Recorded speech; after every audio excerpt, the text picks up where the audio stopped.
వాళ్ళు ఒకే అజెండాతో ఉన్నారు. ఏదో భయం పెట్టేయాలా, వీళ్ళని కేసులు పెట్టితే భయపడిపోతారు, కేసులు పెట్టేస్తే ఇంకా వీళ్ళు పని చేయరు, కేసులు పెడితే ఇంక రారని. వాళ్ళకి అది మర్చిపోయేది ఏంటంటే, ఒకసారి నువ్వు కేసు పెట్టేసిన తర్వాత వాడు జైలుకి వెళ్ళి వచ్చేసిన తర్వాత ఇంక పోయేదేం లేదు.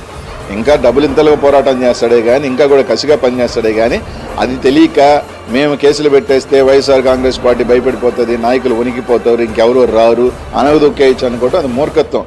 రాజకీయాలలో ఎవడొచ్చినా కానీ కేసులకి వీటికి అన్నిటికీ సిద్ధంగానే వచ్చి పోరాటం చేసేదానికే రాజకీయాలు. పవన్ కళ్యాణ్ చెప్పినట్టు మాటకు వస్తే నేను రాజకీయాల్లో ప్రాణం వదిలేదానికి వచ్చానా, ఎవడు రాజకీయాల్లోకి వచ్చినా కూడా అన్నిటికీ సిద్ధంగా అయిపడే రాజకీయాల్లోకి వస్తారు.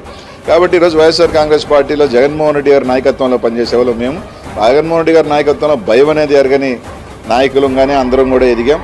కాబట్టి ఆయన రెడ్ బుక్, ఎర్ర బుక్, ఇంకో బ్లూ బుక్, ఇంకో బుక్కులు చూపిస్తే భయపడవు. నీ రెడ్ బుక్లో ఎన్ని పేర్లు రాసుకున్నా కూడా మహా అంటే ఒక 50 రోజులు. ఒకటి గుర్తుపెట్టుకోవాలా, మమ్మల్ని ఎత్తి లోపలేస్తే ఏదో దానికి ఉనికిపడి చాలా మహామహులు జైలుకి పోయి వచ్చినారు. ఈరోజు హోమ్ మినిస్టర్ అమిత్ షా దాదాపు ఎన్నో నెలల జైల్లో ఉండొచ్చినాడు, చంద్రబాబు నాయుడు జైల్లో పెట్టి వచ్చినారు. ఏం కాల, జగన్మోహన్ రెడ్డి గారిని అన్యాయంగా 16 నెలలు పెట్టాడు, రీబౌన్సే ముఖ్యమంత్రి అయ్యాడు. కాబట్టి జైల్లో పెట్టేస్తే మనిషి భయపడిపోతాడు, ఇంకా రాటు తేలి వస్తాడు బయటికి, ఇంకా స్ట్రాంగ్గా దిట్టంగా వస్తాడు. మీరు జైల్లో పెట్టి ఎవరిని జైల్లో పెట్టినా ఇంకా పవర్ఫుల్గా రాటు తేలి ధైర్యంగా ఇంకా పోరాటం చేసేదానికి ముందుకు వస్తాడు తప్ప ఎవరికి ఒరిగేది లేదు.